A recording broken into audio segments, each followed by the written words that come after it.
ফুচকা কারা কারা খেতে পছন্দ করেন? ফুচকা তো আমরা সবাই খাই। আজ খাবো মিনি ফুচকা। প্রথমে বানিয়ে নিই ফুচকার টক জল। সমস্ত রকম ধনেপাতা, আদা, লঙ্কার টক দিয়ে ভালো করে লঙ্কা গুঁড়ি দিয়ে টক টক মিষ্টি করে বানানো হলো ফুচকার জল। এবারে ময়দাটা মেখে রাখা হলো, এবারে আলু সেদ্ধ করে ফুচকার আলুটা বানিয়ে নেবো। ফুচকার আলু বানানো হয়ে গেলেই তারপরে ভাজবো গরম গরম ফুচকা আর বানিয়ে ফেলবো মিনি ফুচকা। আলু মশলা দিয়ে ভালো করে পেঁয়াজ টেয়াজ দিয়ে মেখে নিলাম, এবার হচ্ছে ফুচকা বেলার বালি।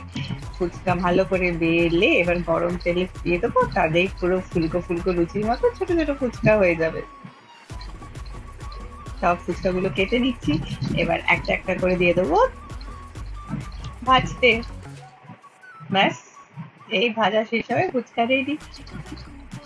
Mini fuchka ready. এবার এর মধ্যে ভরবো পুর, তার মধ্যে দেবো টক জল আর সোজা পেঁপে। আসুন।